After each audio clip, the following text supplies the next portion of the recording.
إن الحمد لله نحمده ونستعينه ونستغفره ونعوذ بالله من شرور أنفسنا ومن سيئات أعمالنا من يهده الله فلا مضل له ومن يضلل فلا هادي له أشهد أن لا إله إلا الله وحده لا شريك له وأشهد أن محمدًا عبده ورسوله أما بعد أعوذ بالله السميع العليم من الشيطان الرجيم بسم الله الرحمن الرحيم الحمد لله رب العالمين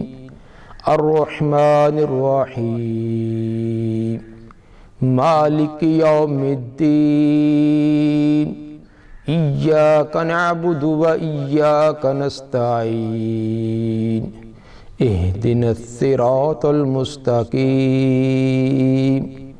اهدنا الصراط المستقيم صراط الذين أنعمت عليهم غير المغضوب عليهم ولا الضالين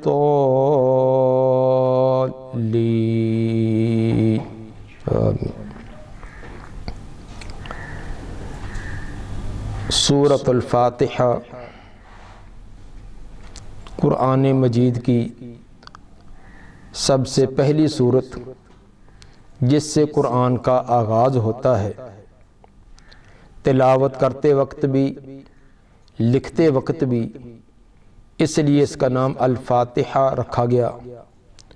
اور فاتحہ کا معنی کسی چیز کا مبدأ اور آغاز ہوتا ہے، جس طرح کہ قاموس کے اندر یہ معنی لکھا گیا کہ فاتحہ تو کل شیء اولہ، ہر چیز کے آغاز اور ابتدا کو فاتحہ کہا جاتا ہے۔ فاتحہ کا لفظی معنی ہوتا ہے کھولنے والی، چونکہ یہ سورت قرآن کی ابتدا کرنے والی ہے، کھول لیں تو سب سے پہلے یہی آئے گی، قرآن کو پڑھیں یا لکھیں تو سب سے پہلے ابتدا اسی سے ہوگی، اس لیے اس کا نام فاتحہ رکھا گیا۔ اس سورت کے احادیث کے اندر اور بھی کئی نام آئے ہیں، کثرت اسماء جو وہ فضیلت، شان، مرتبہ اور مقام پر دلالت کرتے ہیں۔ اس کو فاتحۃ الکتاب بھی کہا گیا، کیونکہ کتاب اللہ کا آغاز اس سے ہوتا ہے۔ اسی طرح اس کو الصلاۃ بھی کہا گیا ہے، کیونکہ نماز کے اندر، نماز کی ہر رکعت کے اندر اس صورت کو دہرایا جاتا ہے، اس لیے اس کو الصلاۃ نماز کہا گیا ہے۔ اسی طرح اس کو سورۃ الحمد بھی نام دیا گیا ہے، اس لیے کہ اس کا آغاز الحمدللہ رب العالمین سے ہوتا ہے، اس لیے اس کو سورۃ الحمد بھی کہتے ہیں۔ اور اس کو السبع المثانی بھی کہا گیا، یعنی وہ 7 آیات پر مشتمل سورت جس کو بار بار دہرایا جاتا ہے، نماز کی ہر رکعت میں اس کو دہرایا جاتا ہے، اس لیے السبع المثانی بھی کہا گیا۔ اسی طرح اس کو القرآن عظیم بھی کہا گیا ہے، کیونکہ پورے قرآن کے تمام کے تمام مضامین اس مختصر سورت کے اندر بند کر دیے گئے ہیں۔ ایسے سمجھیں کہ پورا قرآن سورہ فاتحہ کی تفسیر اور تشریح ہے۔ اس سورت کا نام القرآن بھی ہے، کہ پورے قرآن کی ماں کو کہتے ہیں، مطلب کہ پورے قرآن کی بنیاد اور مرکز، وہی پیچھے والا معنی کہ پورا قرآن جو اسی سورہ فاتحہ کی تفسیر اور شرح ہے۔ اسی طرح اس کا نام الکتاب بھی ہے، اور اس کو رقیہ بھی کہا گیا۔ رقیہ کا معنی دم کرنا۔ یہ سورہ فاتحہ یہ ہر مرض پر اگر پڑھا جائے تو اس کے لیے یہ شفا کا ذریعہ بھی ہے، جس طرح کہ ابھی فضائل کے اندر یہ چیز بیان کی جائے گی۔ اور اس کو تعلیم المسئلہ بھی اس سورت کا نام رکھا گیا ہے۔ تعلیم المسئلہ سوال کرنے کی تعلیم، گویا کہ اس کے اندر بندے نے اپنے رب سے کیسے مانگنا ہے کہ پہلے اللہ کی تعریف کرے، تعریف کرنے کے بعد اس کی عبودیت، ہمہ قسم کی عبادت کا اقرار کرے، اس کے بعد اپنی حاجات اللہ کے دربار میں پیش کرے۔ تو گویا کہ سوال کرنے کا یہ طریقہ ہے کہ پہلے اس کی تعریفات کی جائے، پھر اپنا سوال رکھا جائے، ابتدائی کے اندر سوال نہ رکھ دیا جائے۔ تو اس صورت کے اندر سوال کرنے کا طریقہ اور انداز سمجھایا گیا ہے، اس لیے اس کو تعلیم المسئلہ بھی کہا گیا ہے۔ اس صورت کی بہت ساری فضیلتیں بیان کی گئی ہیں، دیکھنے کے اندر اگرچہ یہ مختصر ہے لیکن اس کے فضائل کے اعتبار سے یہ بڑی بڑی صورتوں سے بھی اس کی فضیلت زیادہ بیان کی گئی ہے۔ حضرت ابن عباس رضی اللہ عنہما بیان فرماتے ہیں کہ جبریل علیہ السلام نے ایک دفعہ آپ کے پاس آ کر بتلایا، تفصیلی روایت ایسی ہے کہ صحابہ کرام بھی تشریف فرما تھے، اچانک ایک آواز جیسے دروازہ کھلنے کی آتی ہے آواز آئی۔ جبریل علیہ السلام آپ کے پاس تشریف فرما تھے، انہوں نے پوچھا اللہ کے رسول کہ آپ جانتے کہ یہ آواز کس چیز کی ہے؟ آپ نے فرمایا کہ مجھے علم نہیں یہ کہ کس چیز کی آواز آئی ہے۔ تو اس وقت انہوں نے بتلایا کہ آسمانوں کا ایک ایسا دروازہ ہے جو آج تک نہیں کھلا، یہ پہلی مرتبہ کھولا گیا ہے، اور اس دروازے سے ایک ایسا فرشتہ اترا ہے جو آج تک زمین پر نہیں آیا۔ یہ پہلی مرتبہ دروازہ کھلا اور پہلا یہ فرشتہ آج پہلی مرتبہ زمین پر آ رہا ہے، اور وہ دو نوروں کی بشارت دینے کے لیے آپ کو آیا ہے۔ دو نور ہیں جن کی بشارت دینے کے لیے، ان میں سے ایک فاتحۃ الکتاب اور دوسرا سورہ بقرہ کی آخری آیات۔ تو اندازہ کیجئے کہ کس قدر اس کی فضیلت ہے، اور آگے پھر یہ بھی فرمایا کہ ان میں سے جو بھی کوئی حرف پڑھے گا تو وہ جو بھی اس میں طلب کرے گا وہ اس کو ضرور دیا جائے گا۔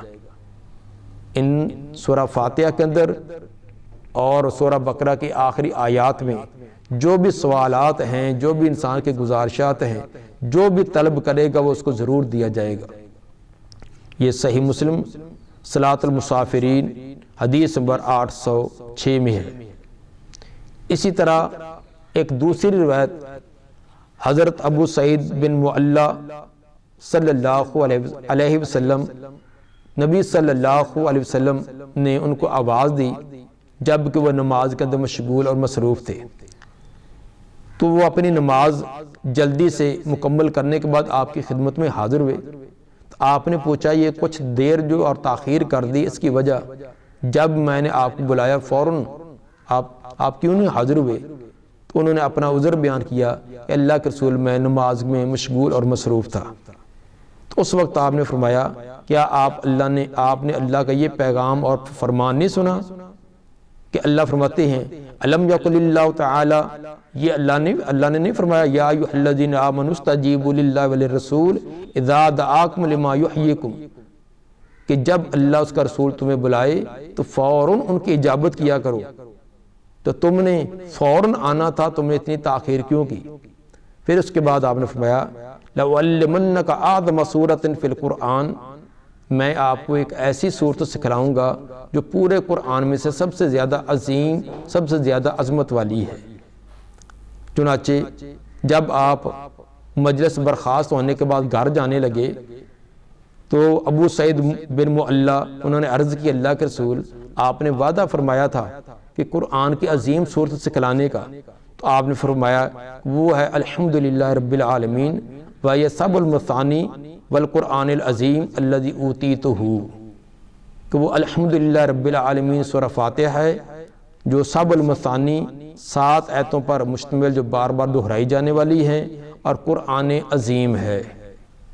گویا کہ سورہ فاتحہ کو قرآن عظیم کہا، گویا کہ پورے قرآن کا لب لباب اور اس کے اندر مفہوم بیان کر دیا گیا ہے، اور فرمایا کہ یہ وہ چیز ہے جو اللہ تعالیٰ نے مجھ کو عطا کر دی ہے۔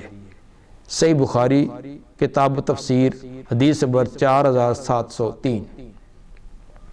اسی طرح ایک حضرت ابو سعید خدری رضی اللہ تعالیٰ عنہ کا واقعہ کہ وہ ایک قبیلے کے پاس سے گزرے جن کے ایک آدمی کو سانپ نے ڈس لیا تھا، انہوں نے بہت جتن کیے، ہر طرح کا علاج معالجے کی کوشش کی، لیکن وہ صحت یاب نہ ہو سکا۔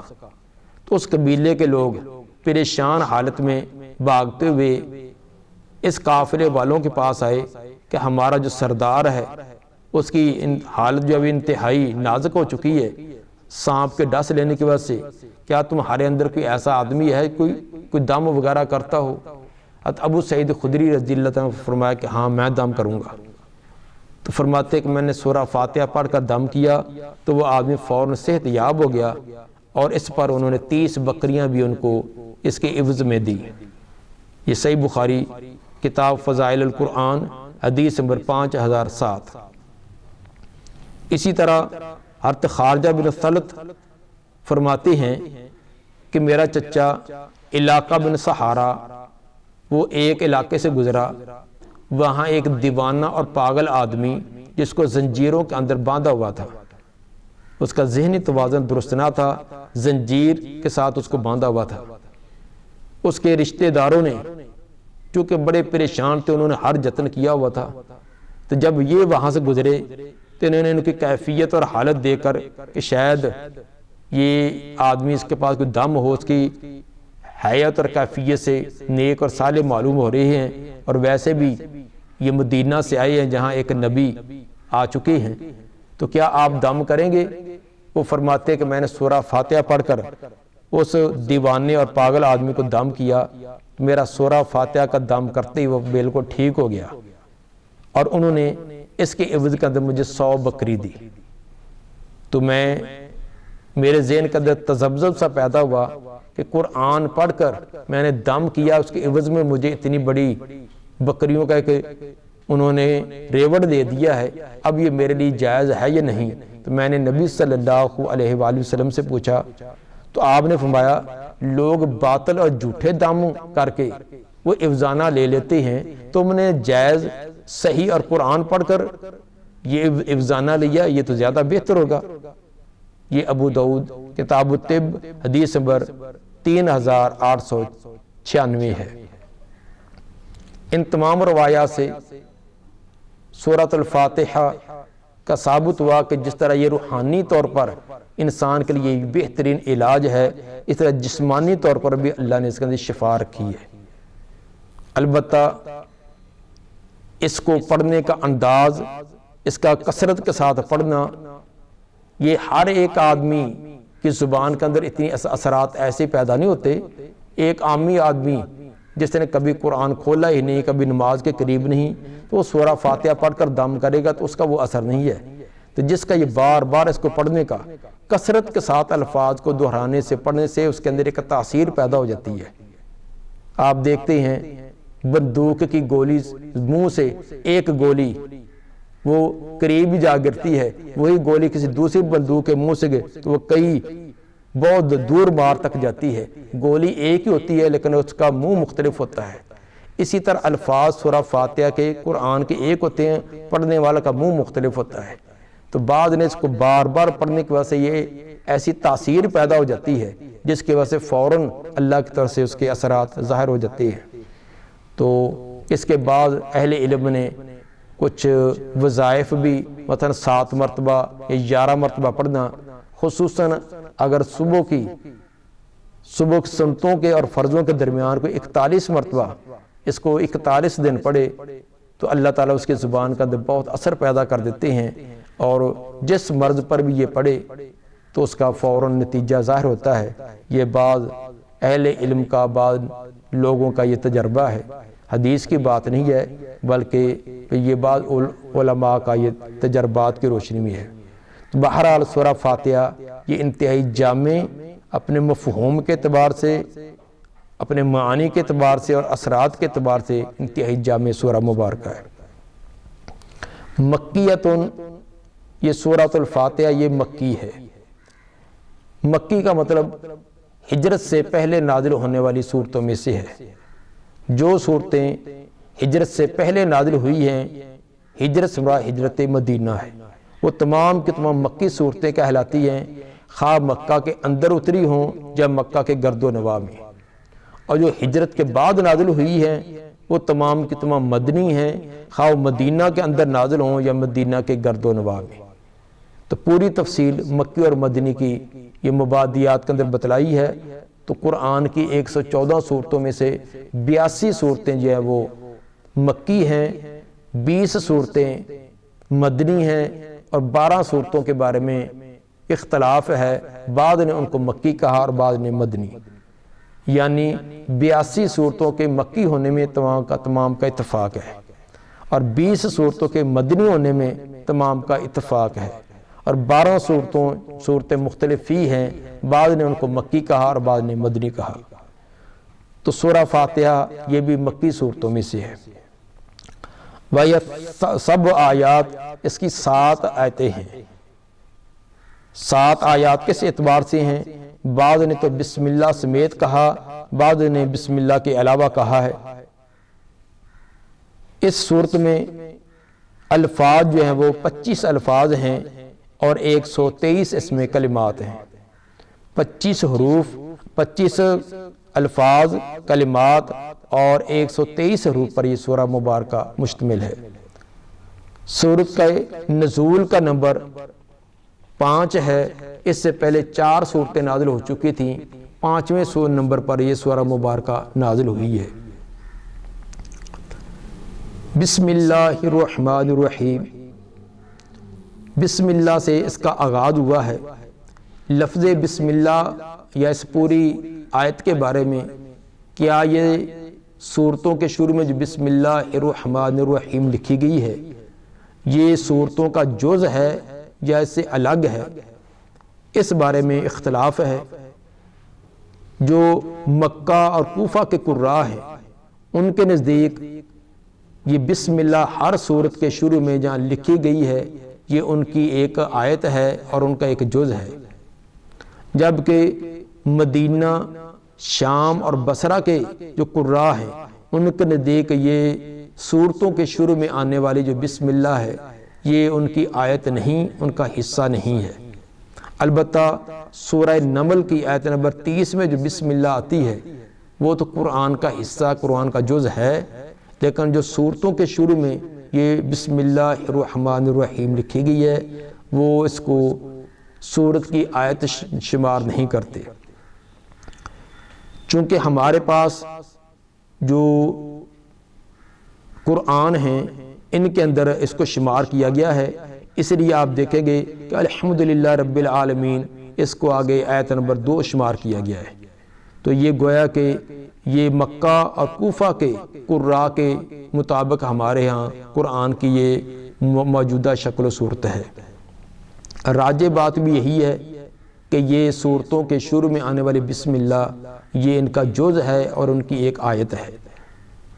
ابو داؤد کی حدیث نمبر 788 کے اندر اس بات کی وضاحت بھی ہے کہ صحابی فرماتے ہیں کہ نبی صلی اللہ علیہ وآلہ وسلم 2 صورتوں کے درمیان فرق تب محسوس کرتے کہ جب بسم اللہ درمیان میں آتی، کیونکہ قرآن زبانی طور پر نازل ہوا ہے تو ایک ہی وقت کے اندر کئی صورتوں کا نزول جاری ہوتا تھا، تو جب ایک صورت مکمل ہونے کے بعد آگے جبریل علیہ السلام بسم اللہ پڑھ کر آگے شروع کرتے تو آپ کو پتہ چل جاتا کہ پیچھے والی صورت مکمل ہو چکی ہے، کیونکہ اب بسم اللہ سے دوسری صورت کا آغاز ہے۔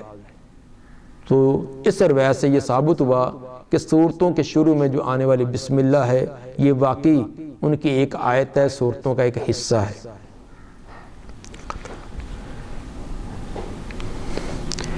بسم اللہ الرحمن الرحیم، اس کی بھی بڑی فضیلت ہے۔ شریعت کے بہت سارے کام ان کا آغاز جو وہ بسم اللہ سے کیا گیا ہے، مثلا کھانا کھانے سے پہلے، پینے سے پہلے، وضو سے پہلے اور اس طرح ذبح سے پہلے ان کا آغاز بسم اللہ سے کیا گیا ہے۔ تو معلوم ہوا کہ بسم اللہ کا لفظ انتہائی متبرک اور محترم الفاظ ہے جن کے اندر شریعت کے بہت سے کاموں کا آغاز اسی کے ساتھ ہی کیا گیا ہے۔ قرآن کی تلاوت میں اس کے پڑھنے کا حکم اگر تو سورت کے آغاز سے تلاوت کی جائے، جس طرح کہ ہم سورہ فاتحہ کے آغاز سے شروع کر رہے ہیں، تو چونکہ شروع میں بسم اللہ لکھی ہے تو اس لیے اس کا اس کو پڑھا جائے گا. اس کو صرف الحمد سے آگے ابتدا کرنا درست نہ ہوگا. ہاں البتہ اگر وسط صورت کسی صورت کے درمیان سے آپ نے شروع کیا ہے کہ پھر بسم اللہ پڑھنا ضروری نہیں ہے. بسم اللہ سے پہلے قرآن کا آغاز کرتے وقت تعوذ پڑھنے کا بھی حکم دیا گیا ہے.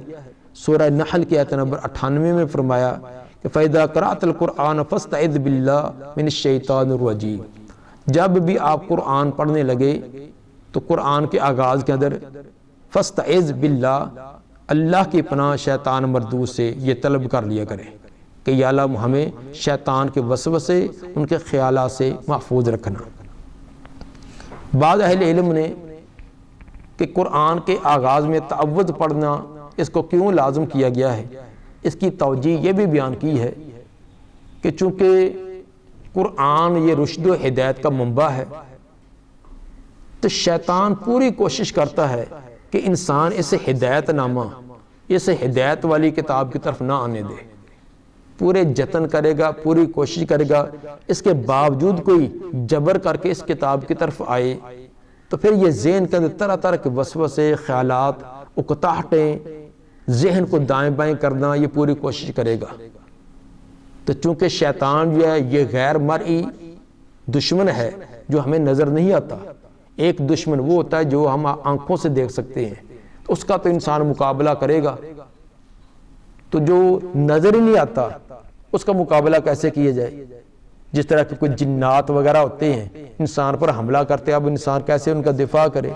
تو شیطان تو پھر بھی ان کا جنوں کا یہ باپ ہے، بلکہ ان سے سب سے بڑا ہے.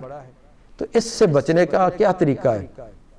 اب انسان اس کا مقابلہ خود تو نہیں کرے گا، اب اپنے اللہ سے اللہ کو پکارتا ہے کہ یا اللہ یہ تیری عظیم کتاب کا میں آغاز کرنے لگا ہوں. تو شیطان پورا جتن اور کوشش کرے گا مجھے میرے خیالات کو منتشر کرنے کی، مجھے اکتاہٹ ڈالنے کی، مجھے اور طرف مشغول کرنے کی. تو یا اللہ مجھے محفوظ رکھنا.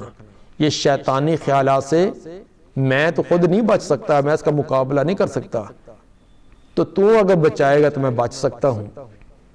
اس کے بعد نے ایک بڑی سادہ سی مثال بھی دیتے ہیں کہ ایک مسافر آدمی جا رہا ہے، راستے کے اندر ایک کاٹنے والا کتا اس کے پیچھے لگتا ہے. اگر وہ مسافر عقل مند ہے، سمجھدار ہے، تو کتے کا مقابلہ کرنے کے بجائے اس کے مالکوں کو آواز دے گا. اگر تو کم عقل ہے تو کبھی پتھر پکڑے گا، کبھی کیا پکڑے گا، اس کے ساتھ مقابلہ کرے گا. جب اس کو مارے گا کتا اور بھونکے گا اور اس کے پیچھے پڑے گا تو اس کا کچھ نہ کچھ نقصان ضرور کاری دے گا. لیکن اگر خود اس کا مقابلہ کرنے کے بجائے جب پیچھے بھاگے تو اس کے مالک کو پیچھے آواز دے، او فلاں اپنے کتے کو سنبھال، تو مالک نے اگر ایک بار کر دی کتا دم دبا کر بیٹھ جائے گا. تو اسی طرح شیطان یہ کتے سے بھی زیادہ خطرناک ہمارے پیچھے لگا ہوا ہے. تو ہم خود مقابلہ کرنے کے بجائے اپنے مالک کو آواز دیتے ہیں کہ یا اللہ ایک بار اس کو شی کر دے، ایک بار تو نے اس کو پیچھے ہٹا دیا، پھر یہ میرا رخ نہیں کرے گا. تو خود مقابلہ کرنے کے بجائے ہم اپنے خالق اور مالک کو آواز دیتے ہیں کہ یا اللہ اس کے تمام قسم کے خدشات سے، خطرات سے اور گمراہیوں سے ہمیں محفوظ رکھنا. تو تعوذ سورت کا آغاز ہو وہاں سے تلاوت کریں یا سورت کا وسط ہو، تو تعوذ ہر جگہ پڑھنا یہ ضروری ہے، کیونکہ اللہ نے حکم دیا ہے کہ فَإِذَا قَرَأْتَ الْقُرْآنَ، اے مخاطب جب بھی تو قرآن پڑھنے لگے فَاسْتَعِذْ بِاللَّهِ، تو اسی وقت تعوذ پڑھا کرو. تو یہ اللہ کا حکم ہے. تو اس لیے قرآن کا سورت کا آغاز ہو یا سورت کا وسط ہو تو تعوذ پڑھنا. باقی بسم اللہ یہ سورت کے آغاز کے اندر تو پڑھا جائے گا سوائے سورہ توبہ کے، سورہ برات کے، کیونکہ اس کے شروع میں بسم اللہ الرحمن الرحیم نہیں. تو باقی جہاں لکھی ہوئی ہے وہاں پڑھی جائے. البتہ اگر سورت کا وسط ہے، درمیان میں ہے، تو پھر اگر نہ بھی پڑھا جائے تو کوئی حرج نہیں. اگر البتہ پڑھ لیں تو ان روایات کے مفہوم سے کہ ہر کام جو فضیلت والا ہے، حیثیت والا ہے، کلو امر ذی بال لم یبدأ بسم اللہ فهو اقطع، ہر اہمیت والا کام جو بسم اللہ سے اس کا آغاز نہ کیا جائے تو وہ بے برکتہ ہوتا ہے. تو اسی طرح ہر کام سے پہلے آپ بسم اللہ پڑھتے. تو ان چیزوں کا، ان روایات کے عموم کا تقاضا یہ ہے، اگر وسط میں ہے تو تبھی بسم اللہ پڑھ لی جائے تو اس میں کوئی حرج نہیں. بسم اللہ الرحمن الرحیم، اس کا ترجمہ ہم یہ کرتے ہیں کہ میں شروع کرتا ہوں اللہ کے نام سے. بسم اللہ کے اندر با کا معنی تو ہو گیا ساتھ، اسم کا معنی نام، اللہ کا معنی اللہ. لفظی ترجمہ تو بنے گا اللہ کے نام کے ساتھ جو بہت رحم کرنے والا اور بہت مہربان ہے. اب سوال یہ ہے کہ میں شروع، یہ کس لفظ کا ترجمہ ہے؟ تو عربی گرامر کے اعتبار سے بسم اللہ یہ جار مجرور ہے، با حرف جار ہے. تو جار مجرور ہمیشہ فعل یا شبہ فعل کے متعلق ہوا کرتے ہیں. تو اگر وہ پیچھے فعل یا شبہ فعل ہو تو اس کے متعلق کر دیں گے، اگر نہ ہو تو جو بھی مناسب ہو خود اس کو نکال کر اس کے متعلق کر دیا جائے گا. تو چونکہ قرآن انتہائی فصیح اور بلیغ کتاب ہے تو اس کے اندر بہت ساری چیزیں اختصار کے انداز میں بیان کی گئی ہیں. تو مخاطب جو اس کو جان ہی رہا ہوتا ہے، اس کو معلوم ہی ہوتی ہے، اس لیے اس کا تذکرہ کرنے کی ضرورت نہیں، اس کو حذف کر دیا گیا. تو اصل کے اندر یہ عبارت تھی ابداؤ بسم اللہ، میں ابتدا کرتا ہوں اللہ کے نام سے. ابداؤ، اقراؤ، اس طرح کا کوئی لفظ بھی محذوف نکال لیں، یہ بسم اللہ اس کے متعلق ہو جائے گا تو معنی بن جائے گا میں ابتدا کرتا ہوں، میں شروع کرتا ہوں، میں قرات کرتا ہوں اللہ کے نام سے. الرحمن جو کہ بہت رحم کرنے والا، الرحیم اور ہمیشہ سے وہ مہربان ہے. لفظ اللہ یہ اللہ کا ذاتی نام ہے.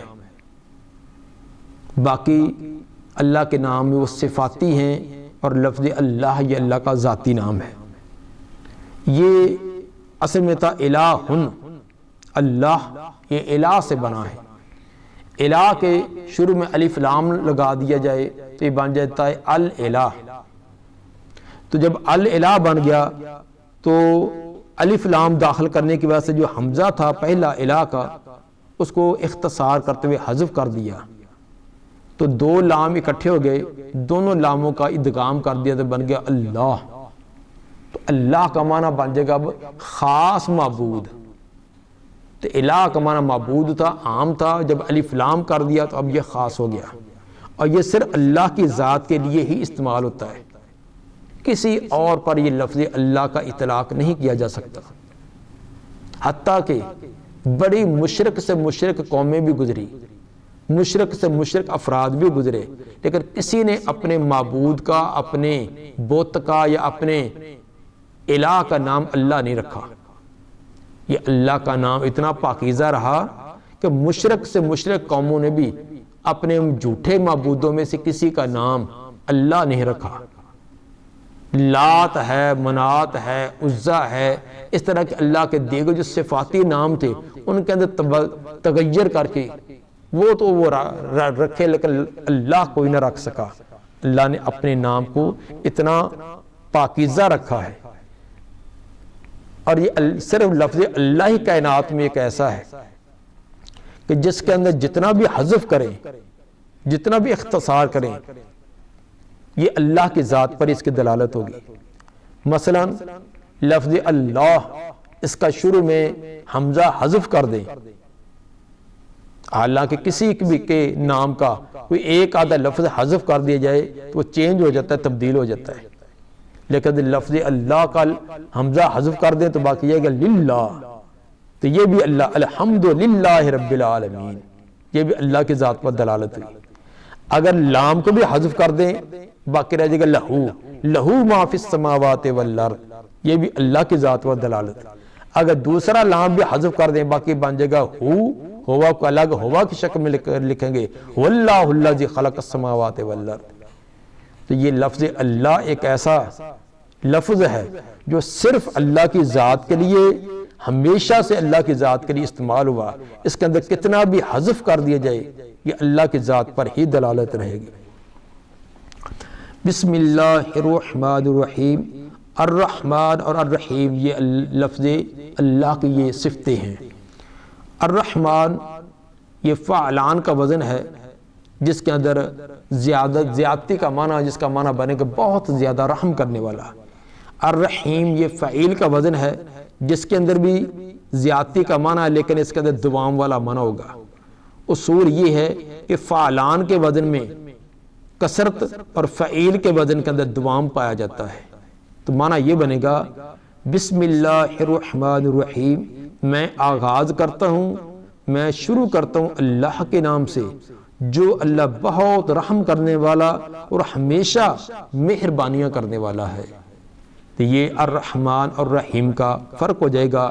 الرحمن یہ عام ہے، اس کا رحم عام ہے، کیا مسلمان کیا کافر، اس کو ماننے والا ہو یا نہ ماننے والا، ہر ایک پر اس کا رحم ہے، کھانے کو دے رہا ہے، پینے کو دے رہا ہے اور ضروریات زندگی تمام دے رہا ہے، ماننے والوں کو بھی دیتا ہے، جو اللہ کے ذات کا انکار کرتے ہیں ان کو بھی دے رہا ہے، اس لیے کہ وہ الرحمن ہے۔ رحمان کا تعلق یہ عام ہے، الرحیم اس کا تعلق خاص ہے کہ یہ صرف اپنے بندوں پر رحیم ہے۔ قیامت کے دن اللہ کا رحم یہ خاص اپنے بندوں پر ہوگا، کافروں پر، بے دین لوگوں پر اللہ کا رحم نہیں ہوگا۔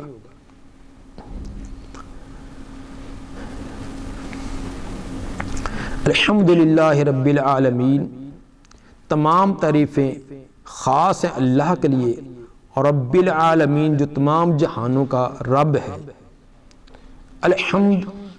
الحمد پر الف لام یہ استغراق کا ہے۔ استغراق کا معنی جتنی قسم کی بھی حمدیں ہو سکتی ہیں، تعریفیں ہو سکتی ہیں۔ الحمد ہما قسم کی حمد، ہما قسم کی تعریف، للہ یہ خاص ہے اللہ کے لیے۔ گویا کہ جتنی بھی خوبیاں کوئی ہو سکتی ہیں، حمد کی ہوتی ہے کسی کی خوبی پر تعریف کرنا، تو کائنات کے اندر کسی خوبی پر بھی اگر کسی کی تعریف کی جا سکتی تو اسے اللہ کی ذات ہے، تو معنی یہ بنے گا ہما قسم کی تعریفات، ہما قسم کی خوبیاں اور اوصاف جس کے ذات کے بیان کیے جائیں وہ صرف اللہ ہے۔ الحمد یہ اس کے اندر عموم ہے اور للہ اس کے اندر خصوص ہے، معنی یہ بنے گا ہر قسم کی تعریف اللہ کے لیے خاص۔ الحمد کا عموم کہ جو بھی کوئی کائنات کی تعریف ہو سکتی ہے، للہ یہ مختصن کے متعلق ہو جائے گا، تو معنی بنے گا کہ ہما قسم کی تعریف خاص ہے ایک اللہ کے لیے۔ جب یہ معنی کیا جائے تو اس پر ایک اعتراض یہ پیدا ہوگا کہ جب یہ کہا گیا کہ ہر ایک تعریف اللہ کے لیے خاص ہے، تو ہم دیکھتے ہیں کہ بعض تعریفیں تو اللہ کے علاوہ غیروں کی بھی کی جاتی ہیں۔ میں کہتا ہوں یہ تفسیر بہت اچھی ہے، یہ تفسیر کی تعریف ہوگی۔ یہ آدمی بہت ذہین ہے، آدمی کی تعریف ہوگی۔ یہ سیب بہت میٹھا ہے، سیب کی تعریف ہوگی۔ قرآن نے تو یہ دعویٰ کیا کہ ہر قسم کی تعریف صرف اللہ کی ہے، تو چاہیے یہ تھا کہ ہر تعریف اللہ ہی کی ہو، کسی غیر کی نہ ہو، جبکہ ہم دیکھتے ہیں کہ غیروں کی تعریفیں ہوتی ہیں اور ان تعریفوں کا کرنے کا جواز شریعت میں پایا جاتا ہے۔ اس کا جواب یہ ہے کہ یہ جو ہم تعریفیں اللہ کے علاوہ غیروں کی کرتے ہیں، حقیقت کے اندر یہ تعریف بھی اللہ کی بنتی ہے۔ کیوں کہ کسی چیز کی تعریف اصل کے اندر اس چیز کو بنانے والے اس کے کاریگر کی تعریف ہوتی ہے۔ جب میں نے یہ کہا کہ یہ تفسیر بہت اچھی ہے، تو یہ تعریف ان کاغذ اور ان گتوں کی نہیں ہوئی، یہ تفسیر لکھنے والے کی ہے۔ اصل میں اس تفسیر کو لکھنے والے کی تعریف کی ہے۔ میں کہتا ہوں یہ گلاس بہت اچھا ہے، یہ اس کی تعریف نہیں ہے کہ میرے کہنے کی وجہ سے یہ خود بخود بھر جائے گا، اصل کے اندر یہ بنانے والوں کی ہے۔ اگر وہ آدمی یہاں بیٹھا ہو یا اس کمپنی کا آدمی ہو تو میں اس کی یہ تعریف کروں تو وہ بہت اس کی خوشی ہوگی، باپ پھولے نہیں سمائے گا کہ میری تعریف ہو رہی ہے۔ اگر میں اس کی تنقیص کر دوں کہ یہ بڑا بیکار ہے، نکمہ ہے، بالکل گھٹیا قسم کا، تو اس کو بنانے والا وہاں بیٹھو تو وہ لال بگولا ہو جائے گا عین ممکن میرے گلے پڑ جائے، حالانکہ میں نے اس کو تو کچھ نہیں کہا، میں نے جو ایک گلاس کی ایک چیز کی تنقیص کی ہے۔ ثابت ہوا کسی چیز کی تعریف کرنا اس کے بنانے والے کی تعریف ہے، کسی چیز کے اندر نقص بیان کرنا اس کے بنانے والے کا نقص ہوتا ہے۔ جب ہم تعریف کرتے ہیں کہ یہ سیب بہت میٹھا ہے، حقیقت کے اندر یہ تعریف کس کی ہوئی؟ سیب کے اندر مٹھاس ڈالنے والی ذات کی۔ یہ آدمی بڑا ذہین ہے، یہ حقیقت میں تعریف کس کی ہے؟ اس کو ذہانت دینے والے کی۔ اسی طرح فلاں چیز بہت عمدہ ہے، یہ اس کو عمدگی دینے والی، تو یہ بھی حقیقت کے اندر تعریف اللہ ہی کی ہے۔ تو نتیجہ وہی نکلا کہ حقیقت کے اندر ہر تعریف اللہ ہی کی ہے۔ باقی جو یہ تعریفیں ہم عارضی طور پر نسبتیں کرتے ہیں، یہ عارضی ہیں، وقتی ہیں، اور یہ بھی آخر کار اللہ ہی کی تعریف بنتی ہے۔ تو ہمارا معنی بالکل درست ہوا کہ الحمدللہ ہما قسم کی تعریفات، تمام قسم کی تعریفات للہ، صرف اللہ ہی کے لیے خاص ہیں۔ حمد کے اندر جیسے کہ پہلے بتلایا کہ عموم ہے، عموم جو وہ فاعل کے اعتبار سے بھی عام ہے، فاعل کے اعتبار سے مطلب کہ کل تعریف کرنے والی، کل تعریفیں اللہ کی، اور کرنے والی کل کائنات بھی اللہ کی تعریف کرتی ہے۔ کائنات میں کوئی چیز ایسی نہیں جس کی ہر ایک تعریف کرے، جیسے اللہ کی ذات ہے۔ کیا شجر ہیں، کیا حجر ہیں، کیا حیوانات ہیں، نباتات ہیں، ہر ایک اللہ کی تعریف کر رہی ہے۔ جیسا سورہ بنی اسرائیل کی آیت نمبر 44 میں اللہ نے یہ وضاحت فرما دی کہ اِن مِّن شَيْءٍ إِلَّا يُسَبِّحُ بِحَمْدِهِ، کوئی شے کائنات میں نہیں مگر اللہ کی تعریف کر رہی ہے۔ اِن مِّن شَيْءٍ، شَيْءٍ نکرہ کے اوپر من بھی لگا ہے، کوئی شے بھی کائنات میں نہیں، کوئی ذرہ نہیں، ذرے کے اندر کوئی ایٹم نہیں، ایٹم کے اندر کوئی الیکٹرون، پروٹون اور نیوٹرون جیسے ذرات نہیں، تمام اللہ کی تعریف ہم وقت کر رہی ہے۔ تو یہ صرف ایک اللہ ہی کی ذات ہے کہ کائنات میں ہر ایک تعریف کرنے والی چیز اس کی تعریف کر رہی ہے۔ تو یہ تھا عموم فاعل کے اعتبار سے کہ ہر فاعل، ہر تعریف کرنے والا اللہ کی تعریف۔ اور اسی طرح الحمد کے عموم کے اندر زمان اور مکان کے اندر بھی عموم ہے۔ کیا معنی بنے گا؟ ہر زمانے میں تعریف اسی کی رہی ہے۔ اگر اور کسی کی تعریف ہے، کسی انسان کی ہے، کسی اور چیز کی ہے، ایک وقت میں تعریف ہوئی ہے، ایک وقت میں نہیں۔ جب اس کا وجود نہیں تو اس کی کوئی تعریف نہیں کر رہا تھا، وجود میں ہے اس کی تعریف کی ہے، ختم ہو جائے گا پھر تعریف ختم ہو جائے گی۔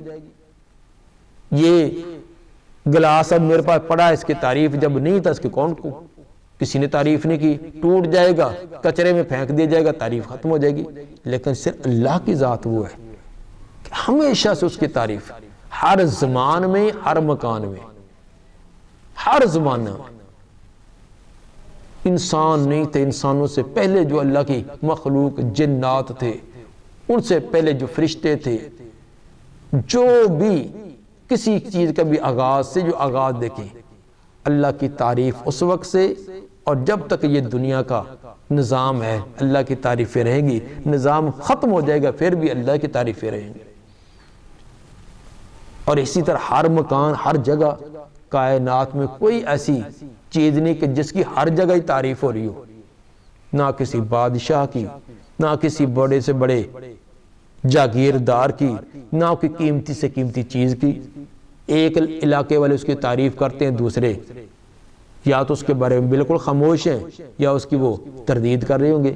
صرف ایک اللہ کی ذات ہے کہ ہر جگہ اسی کی تعریف۔ یہ تھا زمان اور مکان کے عموم کے اعتبار سے۔ اسی طرح حمد کے اندر بھی عموم ہے۔ حمد جو ہے وہ زبان سے بھی، زبان سے تعریف اللہ کی، دل سے بھی اللہ کی تعریف ہے، اعضاء، تمام اعضاء سے بھی، سری بھی، جہری بھی، جس طرح بھی ممکن ہے وہ تمام کی تعریف یہ اللہ کے لیے۔ کوئی اور کائنات میں کوئی ایسی ہستی نہیں جس کی زبان سے، دل سے، اعضاء سے سری جہری ہم وقت کوئی تعریف کرے۔ الحمدللہ، یہ الحمدللہ انتہائی پاکیزہ کلمہ ہے کلام الہی کا۔ اس کی پاکیزگی کا انداز آپ لگائیں کہ اللہ کی کلام کا آغاز اسی سے، نماز کی ابتدائی اسی سے۔ باقی جو شروع میں دعا استفتاح پڑھتے ہیں وہ اس ایک استحبابی ہے، اگر نہ بھی پڑھیں تو نماز تو ہو جائے گی، لیکن الحمدللہ یہ لازمی ہے۔ تو گویا اللہ کی کلام کا آغاز بھی اسی سے، اللہ کی عبادت بندگی میں سر فہرست نماز اس کا آغاز بھی اسی سے، اور اسی طرح خطبات میں بھی جب بھی نبی صلی اللہ علیہ وآلہ وسلم خطبہ دیتے تو اس کا آغاز الحمدللہ اسی لفظ سے کیا کرتے تھے۔ اسی طرح آپ نے فرمایا کہ الحمدللہ دیکھنے کے اندر تو آپ کو ایک چھوٹا سا جملہ نظر آتا ہے، الحمدللہ دیکھنے میں 2 حرفوں پر ایک جملہ، لیکن اللہ کے ہاں اس کا مرتبہ مقام کتنا ہے؟ تملا المیزان، اللہ کے یہ میزان، اللہ کا جو ترازو ہے اس کے پلڑے کو یہ بھر دیتا ہے۔ یہ صحیح مسلم کی روایت، صحیح مسلم کی حدیث نمبر 223 کہ الحمدللہ کا کلمہ ترازو کو بھر دیتا ہے۔ کتنا بڑا ترازو ہے اللہ کا ترازو، اتنا بڑا جس کے اندر 7 زمینوں 7 آسمان کو یک وقت رکھ دیا جائے تو وہ بھریں گے نہیں۔ زمینوں آسمانوں کو رکھ دیا جائے، اتنا بڑا اللہ کا وہ ترازو کا پلڑا ہے جس کے اندر اعمال کو تولا جائے گا۔ لیکن ایک مومن کی زبان سے پورے خشوع اور خضوع سے، حضور قلب سے اللہ کی ذات کا پورا تصور رکھ کر جب وہ کہتا ہے الحمدللہ، تو جس ترازو سے زمین و آسمان رکھ دی جائے تو پلڑا نہیں بھرتا، ایک مومن کی زبان سے یہ نکلا ہوا چھوٹا سا ننھا سا ایک لفظ الحمدللہ ترازو کو بھر دیتا ہے۔ لیکن یہ صرف زبان کے نوک سے ادا نہ ہو، دل کی گہرائیوں سے کیا مطلب ہے الحمدللہ کا پورا مفہوم مختصر انداز میں جو تھوڑا سا بیان کیا وہ بھی سامنے رکھ کر کہ الحمدللہ کا کیا مفہوم ہے، کتنی عظیم ذات ہے، تو اگر پورے عقیدے سے، پورے سوچ اور فکر کے ساتھ، پورے دل کے گہرائیوں کے ساتھ ایک بار پڑھیں تو پورا کا پورا ترازو بھر گیا۔ اب پیچھے کیا رہ گیا؟ کتنی ہے اللہ کی اس ایک چھوٹے سے کلمے کے اندر عظمت۔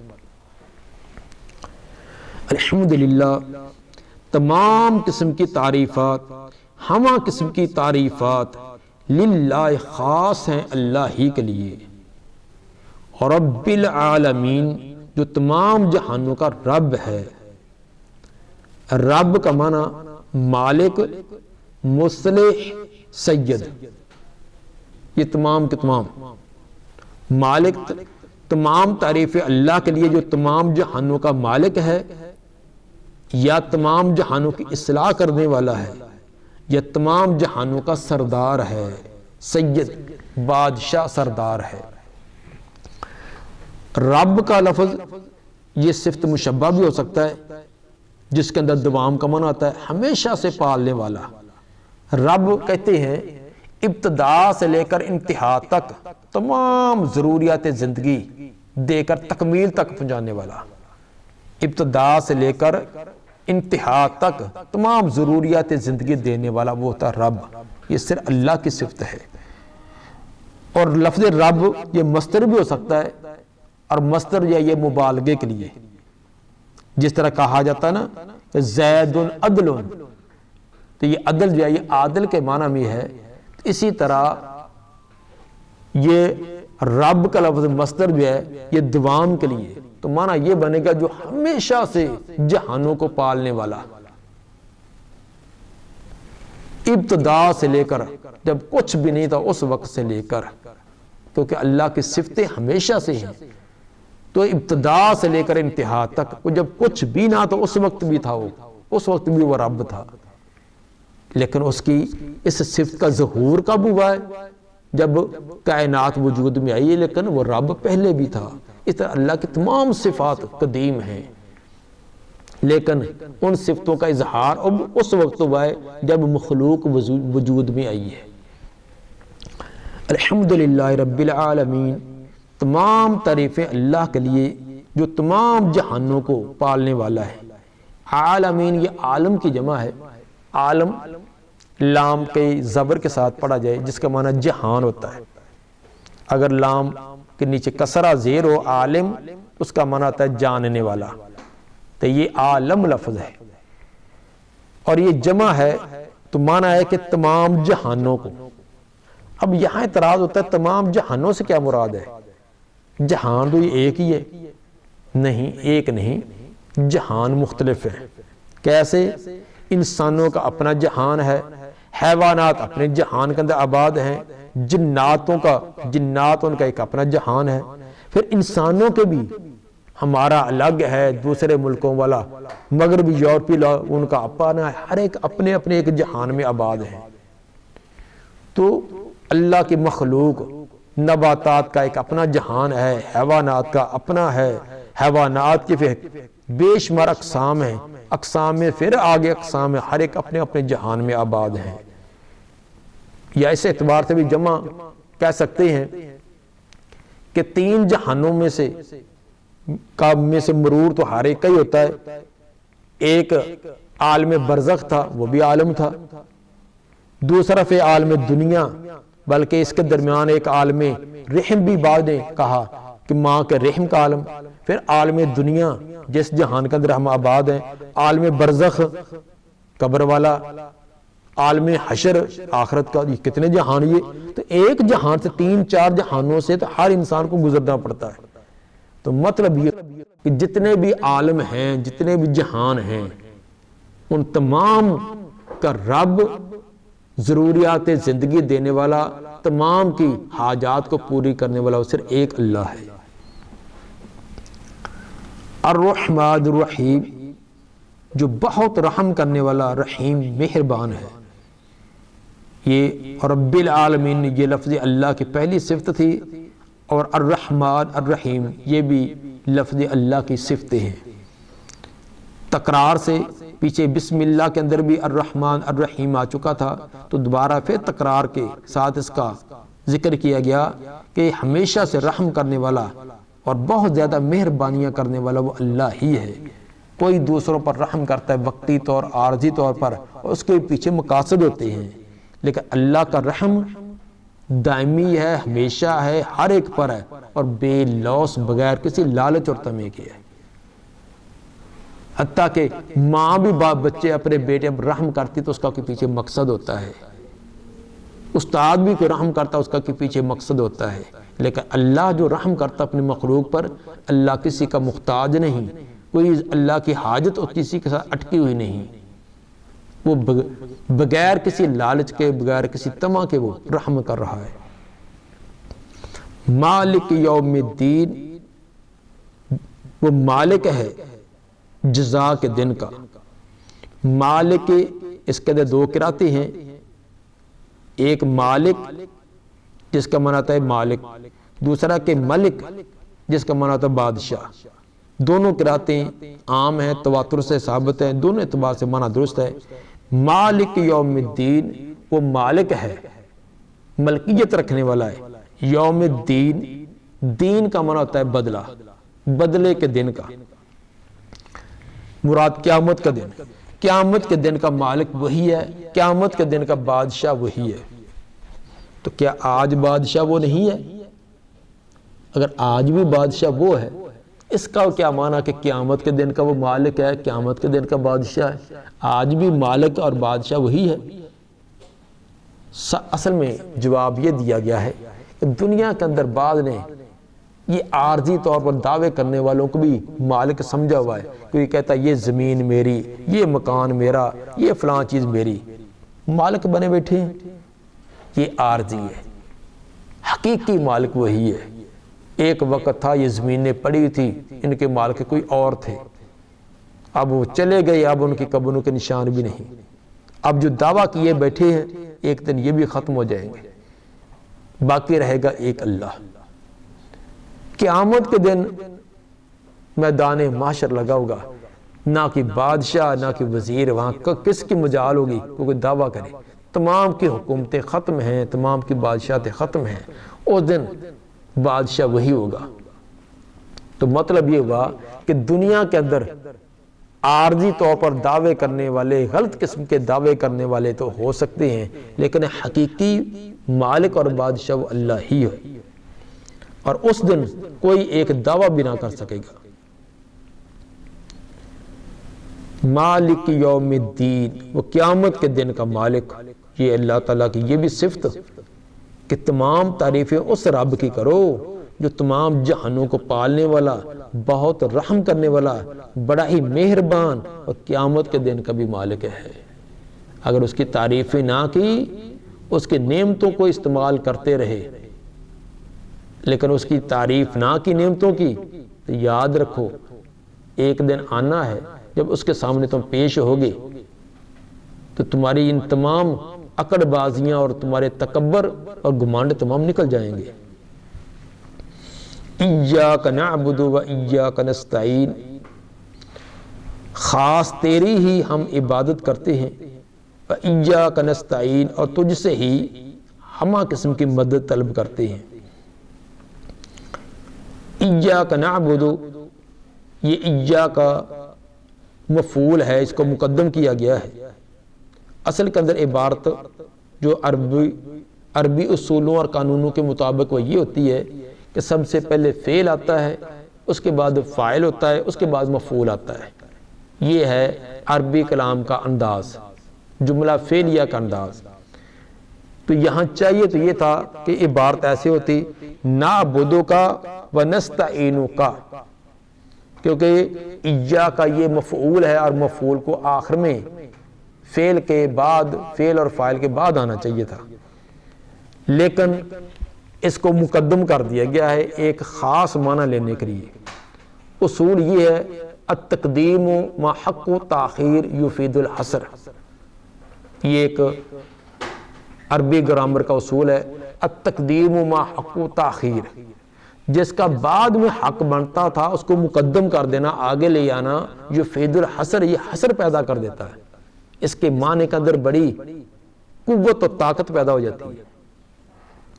اگر ایا کا اس کو مقدم نہ کرتے، بعد میں لاتے نعبدو کا، تو اس کا عام ایک سمپل سا معنی ہوتا ہے ہم تیری عبادت کرتے ہیں، غیر کی نفی نہ ہوتی۔ لیکن اب ایا کا، اب یہ معنی کہ تیری ہی ہم عبادت کرتے ہیں۔ کیا معنی؟ صرف تیری عبادت کرتے ہیں، کسی غیر کی نہیں کرتے۔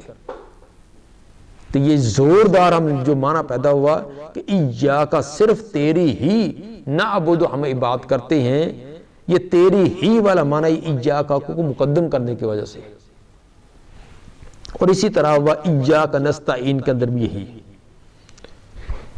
پہلے جو سیغے تھے وہ غائب کے تھے، مثلا تمام تعریفیں اللہ کی جو تمام جہانوں کو پالنے والا، یہ نہیں کہا کہ تمام تعریفیں یا اللہ تیری، اللہ کا خطاب نہیں تھا، مخاطب نہیں تھا، ایک غائبانہ طور پر کہا تھا۔ یہاں آ کر کلام کا انداز بدل دیا گیا، یہ نہیں کہا ہم اس کی عبادت کرتے ہیں، ہم اس سے مددیں مانگتے ہیں، ایسے غائبانہ انداز نہیں ہے، حالانکہ پیچھے والی آیات کے اندر غائبانہ انداز تھا۔ تو کیا مطلب ہے؟ یہ کلام کا اسلوب کیوں بدلا گیا، التفات کیوں کیا گیا؟ اس کو کہتے ہیں غائب سے خطاب کی طرح التفات کرنا۔ اس کے اندر بہت ساری حکمتیں ہوتی ہیں۔ اس کے اندر حکمت یہ ہے کہ پہلے اللہ تعالیٰ کی تعریف، طریقہ کار یہ ہے پہلے اللہ کی تعریف کرو، تعریف کر کے اس کا اللہ کا قرب تلاش کرو، قرب تلاش کرنے کے بعد پھر اللہ تعالیٰ سے درخواست پیش کرو۔ تم درخواست لے کر کسی افسر کے پاس جاؤ تو جاتے سیدھے آگے نہیں رکھ دیتے یہ سائن کر دو، نہیں، پہلے اس کی تعریف، جناب اس کی کئی آگے پیچھے اس کے لواح کے صاحب کے لگائیں گے، کئی طرح کی اس کی اتار چڑھاؤ بیان کریں گے، کئی کچھ کرنے کے بعد، کوئی خوش آمدید کرنے کے بعد پھر اپنی درخواست پیش کریں گے۔ تو کسی سے کوئی چیز لینی ہو تو پہلے اس کی تعریف کی جاتی ہے۔ تو سب سے زیادہ تعریفوں کا لائق حقیقت میں اللہ ہے، وہ تمام تعریفوں کا لائق ہے، اس لیے پہلے اس کی تعریفیں کی ہے۔ تو تعریف کرنے کے بعد جب انسان کا تھوڑا سا حوصلہ ہوا، پہلے اتنی عظیم ذات کو کیسے ڈائریکٹ کہا جائے؟ تعریفیں کرتے کرتے درمیان میں ایک حجاب وہ ختم ہو گیا، ختم ہو کے جب اللہ تعالیٰ کا قرب ملا ہے، اب اپنی درخواست پیش کر دی، ایاک نعبد و ایاک نستعین، یا اللہ ہر قسم میں چونکہ ہم عبادت تیری کرتے ہیں، تب مددیں کسی اور سے مانگے؟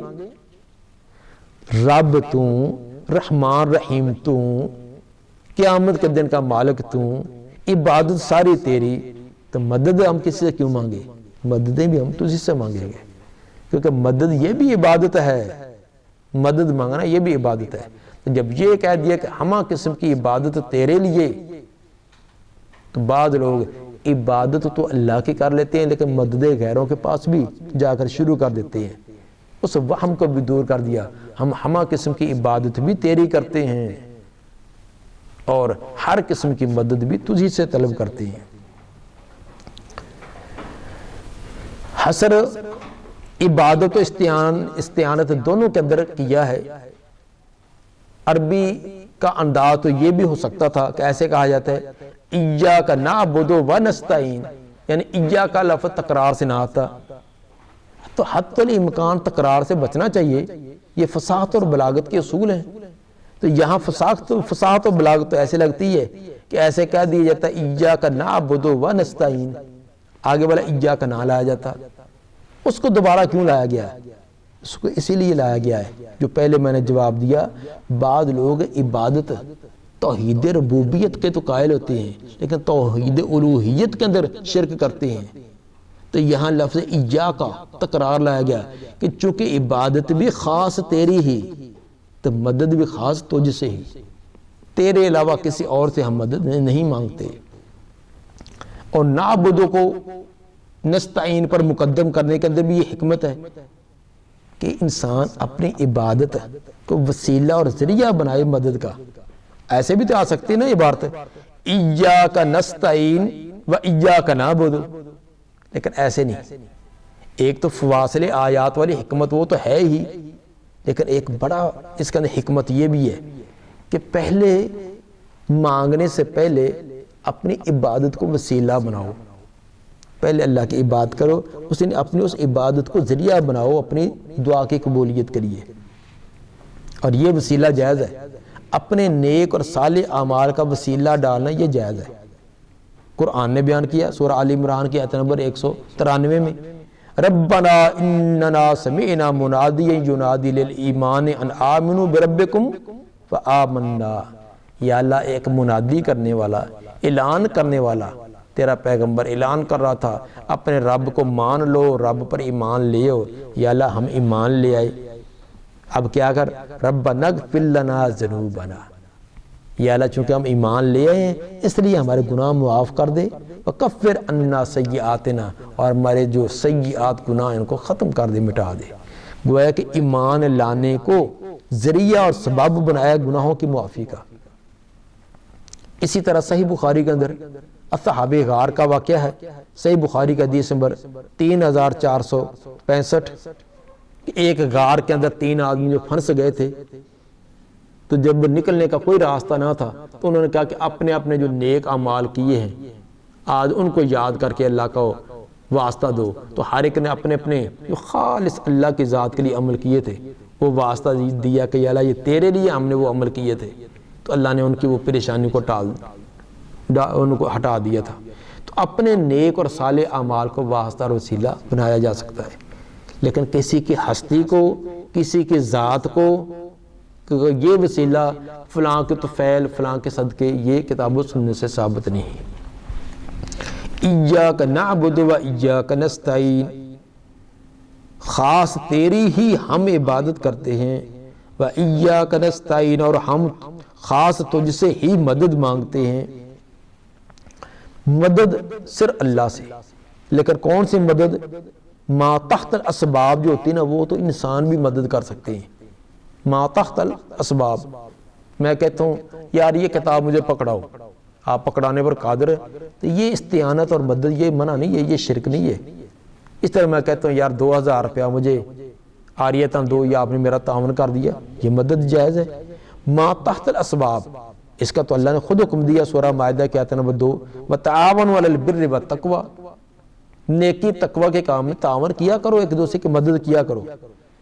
اس سے منع ما فوق الاسباب، یہاں بیٹھے ایک دور کوئی سرکار بیٹھی ہوئی ہے 100 میل 200 میل، یہاں بیٹھے کہنا کہ وہ میری مدد کرے، وہ میرے حالات سن رہا ہے، دیکھ رہا ہے، جو میں کہوں گا فوراً میری مدد کرے گا.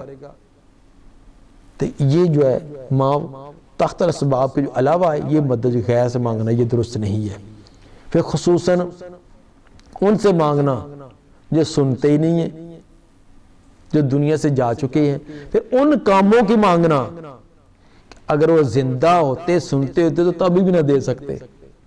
مثلا اولاد مانگنا،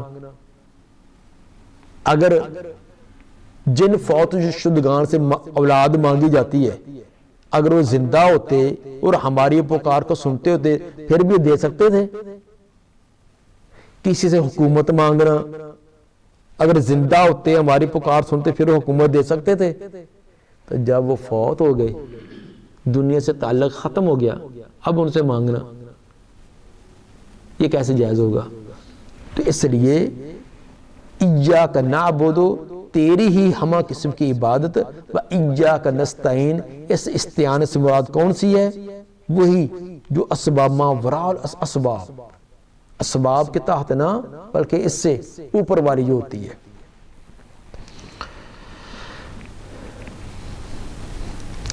اب سوال یہ بھی ہے کہ یہاں نعبد اور نستعین جمع کے صیغے کیوں لائے گئے ہیں؟ آدمی تو اکیلا ہوتا ہے تو اس کو یہ کہنا چاہیے تھا کہ یا اللہ میں تیری بات کرتا ہوں، میں تو اسے مدد مانگتا ہوں، اپنی بات کرتا. تو جمع کے صیغے تم لا کر تمام کو اس میں شامل کیوں کیا گیا ہے؟ اس کی بھی بعد نے توجیہ بیان کی ہے، تواضع عاجزی انکساری.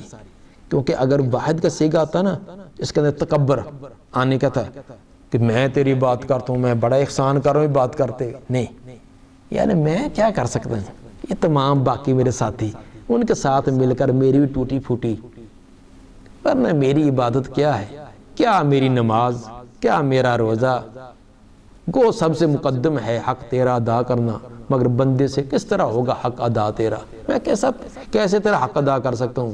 تو میری یہ ٹوٹی پھوٹی ان نیک اور صالح باقی لوگوں کی نماز عبادت مجھ سے بہت ہی اچھی ہے، انہی کے اندر لپیٹ کر میں بھی پیش کرتا ہوں. جیسے نئے نوٹوں کے اندر ایک پھٹا پرانا بھی اندر لگا دے نکل ہی جاتا نا. تو اگر اکیلا ہی وہ دیں جس کو 4 جگہ سے پینچر لگایا ہو تو فوراً دکاندار آپ کے منہ پر مارے گا. لیکن اگر 15-20 نوٹ بالکل ٹھیک ٹھاک ہے، ایک اس کے اندر وہ بھی لگا دیں، کام چل جاتا ہے. اس طرح میری عبادت نہ رکوع سے ہی ہے، نہ قیام، نہ سجدہ، نہ کھڑے ہونے کا انداز، نہ کوئی عاجزی، نہ کوئی انکساری. یا اللہ میں عبادت کیا پیش کروں؟ وہ پیش کرنے کے قابل بھی ہے میرے دائیں بائیں کھڑے ہونے والے ماشاءاللہ نیک صالح لوگ ہیں. یا اللہ ان کی عبادت کے اندر میں بھی اپنی ساتھ لگا کر کہتا ہوں سب کی قبول کر لے، ان کی وجہ سے یا اللہ میری بھی قبول ہو جائے. اس کے اندر عاجزی انکساری تواضع تکبر سے بچنے کے لیے. ایاک نعبد، ہم تیری ہی عبادت کرتے ہیں، و ایاک نستعین، اور خالص تجھ سے ہی مدد مانگتے ہیں. اب سب سے بڑی مدد جو ہم طلب کرتے ہیں وہ یہ اہدنا الصراط المستقیم، دکھلا ہم کو سیدھا راستہ. یا اللہ سب سے بڑا سوال، سب سے اہم سوال وہ ہدایت. یہ ہدایت والا یا اللہ سوال جو ہے یہ ہم تجھ سے طلب کرتے ہیں. اہدنا الصراط المستقیم، دکھلا ہم کو یا اللہ سیدھا راستہ جو سیدھا تیرے تک پہنچے، جنت تک پہنچانے والا وہ راستہ. یہاں بھی ایک سوال ہوتا ہے، انسان یہ کہتا ہے کہ یا اللہ ہمیں سیدھا راستہ دکھلا. یہ کب کہتا ہے؟ نماز میں کھڑا ہو کر وضو کیا ہے، اللہ کے دربار میں پہنچا ہوا ہے، ہاتھ باندھ کر کھڑا ہوا ہے تو کہتا ہے اہدنا الصراط المستقیم، یا اللہ سیدھا راستہ دکھلا. تو پہلے وہ غلط راستے پر ہے، غلط راستے پر ہوتا تو اللہ کے دربار میں آ کر کھڑا ہوتا، پھر تو کسی سینما ہال میں پہنچا ہوتا. وہ اللہ کے دربار میں ہدایت ہے تو پہنچا نا، ہدایت تو ملی ہوئی ہے، تبھی تو اللہ اکبر سن کر دکان بند کی، گھر کو چھوڑا، بھاگا بھاگا آیا اللہ کے دربار میں حاضر ہوا، یہ ہدایت ہی ہے؟ تو پھر یہ کہنے کا کیا مانا کہ یا اللہ مجھے سیدھا راستہ دکھلا؟ اصل کے اندر جو امر ہوتا ہے نا، ویسے تو یہ اہدنا امر کا سیگا، لیکن اگر چھوٹا بڑے کو کہے تو یہ ہوتی التجا، گزارش، تو یہ گزارش بنے گی۔ اس کا معنی ہوتا ہے اگر وہ چیز حاصل نہیں ہوئی پھر مانگنا، پھر تو ہوتا ہے اس چیز کا کہ وہ مجھے دے۔ اگر پہلے سے موجود ہے تو اس کا دوام مطلوب ہوتا ہے۔ اب اس کا معنی یہ گا کہ یا اللہ تو نے جو ہمیں ہدایت دے رکھی ہے نا، اس پر ہمیں دوام نصیب کر، آخری دم تک اس ہدایت پر ہمیں کاربند رکھنا۔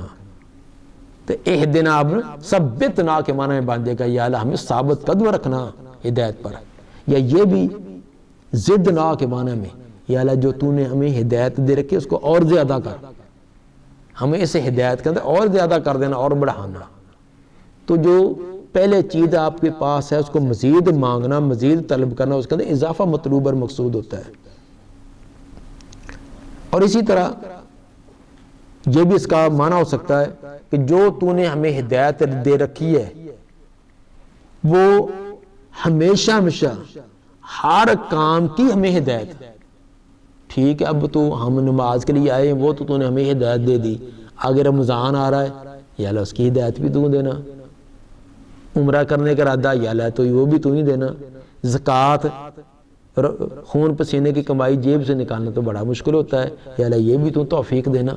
یعنی ہدایت ہر کام میں، دین کا کام ہے، دنیا کا کام ہے، ذاتی ہے، دوسروں کے ساتھ ہے، حقوق اللہ، حقوق العباد، ہر ایک میں اہدنا الصراط المستقیم، یا اللہ سیدھا راستہ۔ دوسروں کے حقوق ادا کرنے میں بھی ہمیں صراط مستقیم پر رکھنا۔ اب صراط مستقیم کون سا ہوتا ہے؟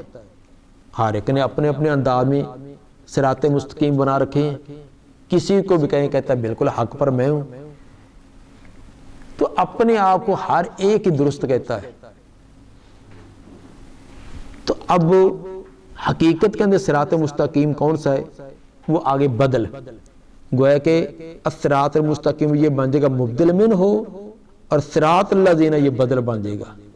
معنی کیا کہنے گا؟ یعنی بدل کا معنی ایسے کرتے نا، اہدنا الصراط المستقیم دکھلا ہم کو سیدھا راستہ، صراط الذین یعنی وہ راستہ، سیدھا راستہ وہ، الذین انعمت علیہم راستہ ان لوگوں کا جن پر تو نے انعام کیا، جو تیرے انعام یافتہ لوگ ہیں یا اللہ ان کا راستہ۔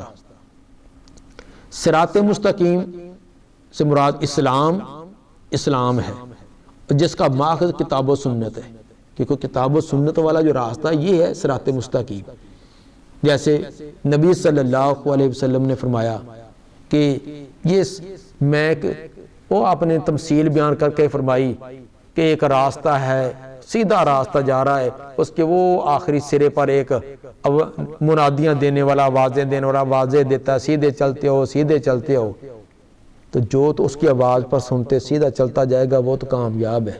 وہ آواز دینے والے آپ نے اپنے آپ کو تعبیر کیا، لیکن اسی راستے کے دائیں بائیں اور بھی دروازے ہیں، کوئی ادھر لٹک رہا ہے پر لڑا، کوئی ادھر ہے کوئی ادھر گھسے گا، کوئی ادھر گھسے گا، وہ گمراہ ہو جائے گا۔ تو سیدھا راستہ جو نا وہ کتاب و سنت والا، تو جو دائیں بائیں جائے گا وہ گمراہ ہو جائے گا۔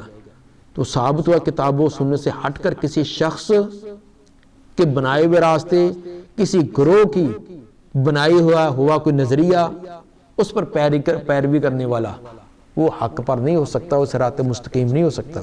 صراط مستقیم وہی ہوگا جو کتاب و سنت والا ہے،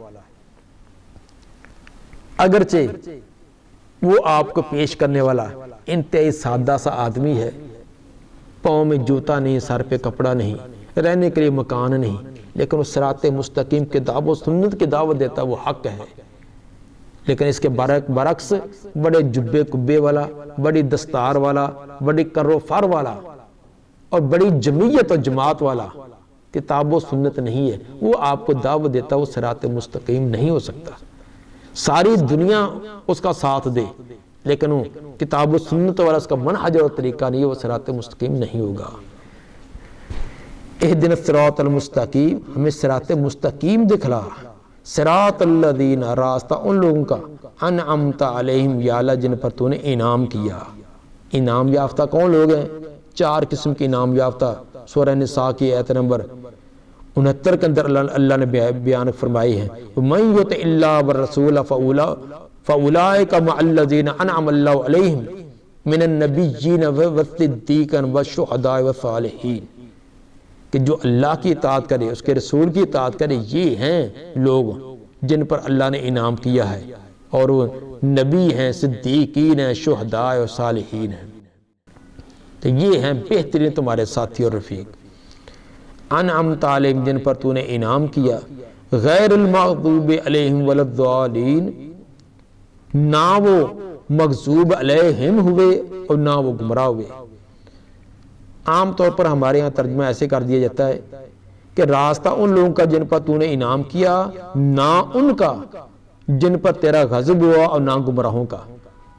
حالانکہ اس سے زیادہ بہتر ترجمہ یہ ہے کہ یہ غیر المغضوب علیہم یہ صفت بنتی ہے الذین انعمت علیہم کی، تو معنی یہ بنے گا راستہ ان لوگوں کا جن پر تو نے انعام کیا، جو نہ مغضوب علیہم ہیں، نہ ان پر غضب ہوا ہے اور نہ وہ گمراہ ہوئے ہیں۔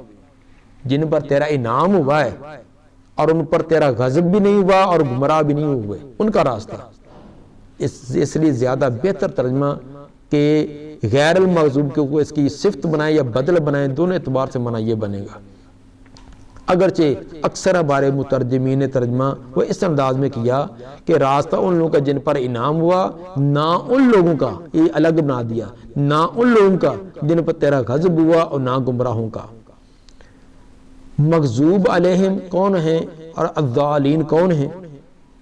اس قرآن کا دوسری جگہ ان کی وضاحت بھی آ چکی ہے کہ مغضوب علیہم سے مراد یہودی ہے، جیسے سورہ بقرہ کی آیت نمبر 61 میں فرمایا کہ وَضُرِبَتْ عَلَيْهِمُ الذِّلَّةُ وَالْمَسْكَنَةُ وَبَاءُوا بِغَضَبٍ مِّنَ اللَّهِ، کہ مسلط کر دی گئی ان کے پاس ذلت اور مسکنت، اور لوٹی وہ اللہ کے غضب کے ساتھ، کیونکہ اللہ کا غضب لے کر وہ پلٹے، تو اس لیے وہ مغضوب علیہم بنے جن کے اوپر اللہ کا غضب ہوا ہے۔ اور سورہ بقرہ کے آیت نمبر 90 کے اندر بھی یہ فرمایا کہ فَبَاءُوا بِغَضَبٍ عَلَىٰ غَضَبٍ، غضب در غضب لے کر اللہ کا وہ لوٹے، تو جن پر اللہ کا غضب در غضب ہوا ہو تو یہ وہ مغضوب علیہم بنے۔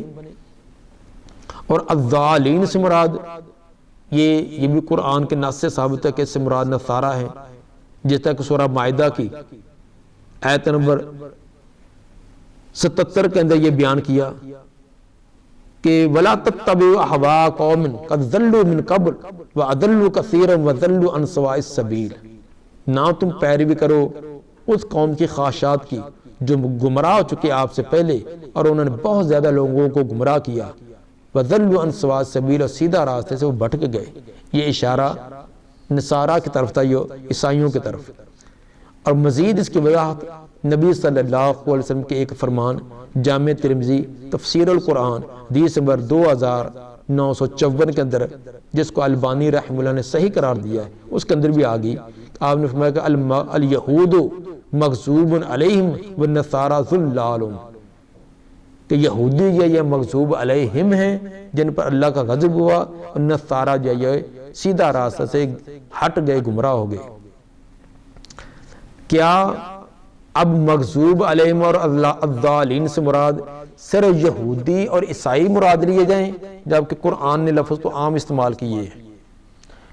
ہاں، یہ کہہ سکتے ہیں کہ ان کے اندر وہ بھی ہے، لیکن ہم اپنے آپ کو بری کر لیں کہ اس کے علاوہ کوئی اور نہیں ہے، یہ بات بھی نہیں ہے، کیونکہ قرآن نے لفظ عام استعمال کیے ہیں جن پر بھی اللہ کا غضب اور جو بھی گمراہ ہوئے۔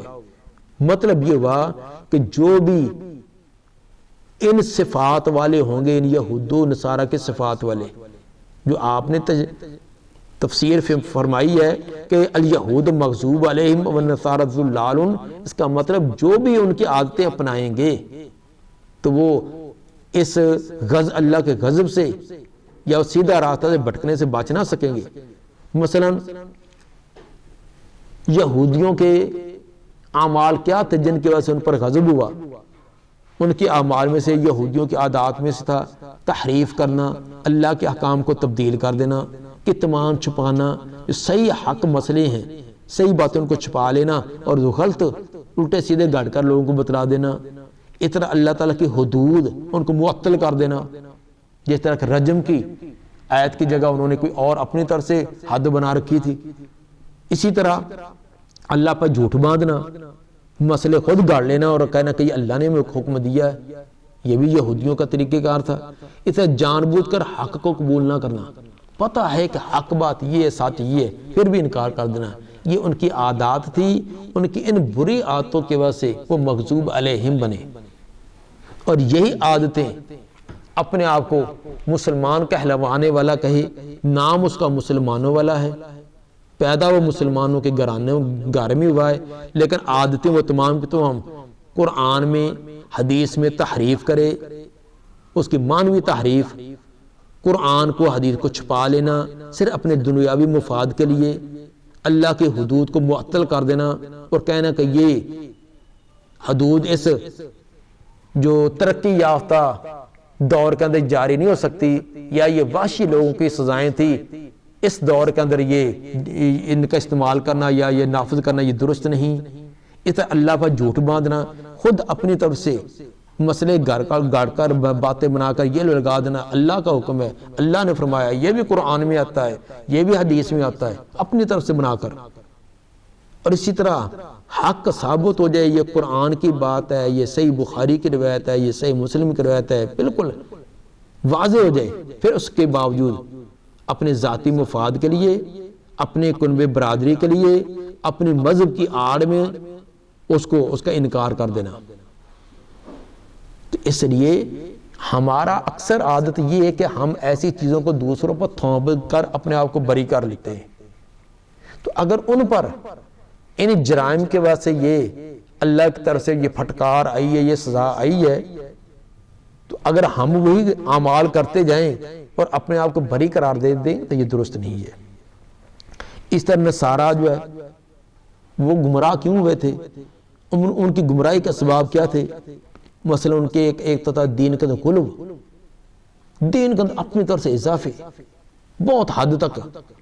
اسی طرح اللہ کی صفات دوسروں کے اندر، عیسیٰ علیہ السلام، مریم علیہ السلام، ان کے اندر الہی صفات ڈال کر ان کو بھی اللہ کے برابر بنا دیا. اپنے احبار اور رہبان کو رب بنا لیا، اپنے مولویوں اور درویشوں کو رب بنا لیا. کیسے؟ جو انہوں نے حلال کہہ دیا آنکھیں بند کر وہ حلال، جو حرام کہہ دیا وہ حلال. اللہ گویا کہ اللہ کا جو اختیار تھا حلت و حرمت والا وہ اپنے مولویوں اور درویشوں کو دے دینا. یہ تھا نصارہ کی گمراہی کے بڑے بڑے سبب. اگر یہی کام کوئی کلمہ گو کرے، تمام طریقے کار وہی ہو، تو کیا وہ الضالین کے اندر نہ آئے گا؟ اس لیے یہ قرآن کے لفظ عام ہیں، اگرچہ آپ نے جو بیان کیا وہ ایک قسم بیان کر دی، اور ان کی وضاحت بھی قرآن اور حدیث میں آگئی کہ ان کے اوپر یہ غضب اور گمراہی یہ کیوں تھی. تو وہی کام اگر کوئی دوسرا کرے گا، اپنے کو آپ کو کچھ بھی کہلوانے والا ہو، تو وہ ان سے بچ نہیں سکے گا. اس لیے ہمیں بھی ان تمام اعمال سے جن کی وجہ سے یہود و نصارہ پر یہ سخت قسم کی ذلتیں اور رسوائیاں آئی ہیں، ان سے اپنے آپ کو بچانا لازمی ہے. اگر نہیں تو پھر ہم اللہ کے غضب سے بچ نہیں سکتے. غیر المغضوب علیہم ولا الضالین، وہ لوگ جن پر تو نے انعام کیا اور وہ مغضوب علیہم بھی نہیں اور وہ گمراہ بھی نہیں ہوئے. اس کے بعد اس صورت کے اختتام پر آمین لفظ، آمین کا لفظ جو ہے یہ دعائیہ کلمہ ہے، یہ دعائیہ کلمہ ہے، یہ قرآن کا حصہ نہیں ہے، اس لیے لکھا نہیں گیا. یہ امام اور مقتدی دونوں کا وظیفہ ہے. جس طرح کہ امام کہے گا اس طرح مقتدی بھی یہ کہے. جس طرح کہ صحیح بخاری کتاب الاذان حدیث نمبر 780 اور صحیح مسلم کی حدیث نمبر 410 کے اندر یہ الفاظ ہیں، اذا امن الامام فامنوا، جب امام آمین کہے، سورہ فاتحہ کی تکمیل کے بعد امام آمین کہے، فامنوا، اے مقتدیو، اے پیچھے والے لوگوں تم بھی آمین کہو. فإنما وافق تامینہ تامین الملائکہ، جس کی آمین فرشتوں کی آمین کے موافق ہوگی، غفرت لہ ما تقدم من ذنبہ، اس کی زندگی کے سارے گناہ اللہ معاف کر دے گا۔ اب موافقت کب ہوگی؟ جب دل کے اندر کوئی ایسا کہے کہ تو موافقت کیسے ہوگی؟ یہ اسی وقت ہوگی جب اونچی آواز سے کہی جائے۔ اب ہم کہتے ہیں کہ فلاں جب وہ آپس میں بات ملا کر نظم پڑھتے ہیں، غزل پڑھتے ہیں، کب وہ موافقت ہوگی؟ جب اونچی آواز سے پڑھیں گے۔ باقی رہا یہ اعتراض کہ فرشتوں کی ہم نے کہا کون سی آمین سنی ہے، تو نہیں سنتے تو اس کا معنی وہ فرشتے ایسا کہتے ہیں، تو تم فرشتوں کو دیکھتا ہے کہ وہ نظر نہیں آتے، تو جو نظر نہیں آتے تو ان کی آواز کیسے سنائی دے؟ جنات، ایک آدمی کو جن کا سایہ ہوتا ہے، وہ جس کو سایہ ہے اس کو نظر بھی آ رہا ہے، وہ اس کی باتیں بھی سنتا ہے، ساتھ بیٹھنے والوں کو کوئی پتہ نہیں، وہ بتلاتا ہے اب وہ مجھے یہ کہتا ہے، اب مجھ سے یہ مانگتا ہے، اب مجھے ایسے مجھے ڈراتا ہے، مجھے چھری دکھلاتا ہے، مجھے آگ دکھلاتا ہے۔ دائیں بائیں والوں کو کچھ بھی نہیں نظر آتا، اس کو نظر آ رہا ہے، اس کی آواز بھی اس کو سنائی دے رہی، دوسروں کو نہیں۔ اس لیے یہ کہنا کہ ہمیں نظر نہیں آتے تو ان کی آواز بھی نہیں ہے، تو یہ بات درست نہیں ہے۔ اور دوسری روایات کے اندر بھی اس کی وضاحت ہے کہ آمین کو اونچی آواز سے کہنا چاہیے۔ وائل بن حجر رضی اللہ تعالیٰ فرماتے ہیں کہ میں نے نبی صلی اللہ علیہ وسلم کے پیچھے نماز پڑھی، آپ نے اونچی آواز سے آمین کہی، تو پیچھے وائل بن حجر رضی اللہ تعالیٰ نے پیچھے صف میں کھڑے ہوئے آپ کی آمین کی آواز سنی ہے۔ یہ ابو داؤد کا حدیث نمبر 934 ہے، جس کو شیخ البانی نے حسن اور صحیح قرار دیا ہے۔ عبداللہ بن زبیر رضی اللہ تعالیٰ عنہ وہ اپنی مسجد کے اندر اتنی اونچی آواز سے آمین کہتے، وہ بھی اور ان کے مقتدی بھی، کہ پوری مسجد کے اندر گونج پیدا ہو جاتی۔ یہ صحیح بخاری کی حدیث نمبر 780 کے تحت یہ ترجمہ الباب کے اندر یہ بات بیان کی گئی۔ عبداللہ بن زبیر جب جماعت کرواتے، ان کی اور ان کے مقتدیوں کی آواز اتنی بلند ہوتی ہے آمین کی کہ مسجد کے اندر گونج پیدا ہو جاتی۔ اسی طرح آپ نے فرمایا کہ یہودی تم سے سب سے زیادہ حسد آمین اور سلام پر کرتے ہیں، اس پر ان کو بڑا حسد ہے، اس لیے ان دونوں کو تم کثرت سے کیا کرو۔ یہ ابن ماجہ کی حدیث نمبر 6856 اور مسند احمد کے اندر بھی روایت ہے، مسند احمد کی حدیث نمبر 25022 اور البانی رحمہ اللہ نے صحیح قرار دیا ہے۔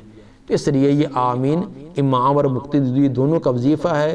اگر امام اونچی آواز سے قرات کرتا ہے تو مقتدی کو بھی اونچی آواز سے کہنا چاہیے، اگر سری انداز سے کرتا ہے تو وہ اپنے طور پر کہے گا، مقتدیوں نے اپنی سورہ فاتحہ کی تکمیل کی وہ اپنے طور پر کریں گے۔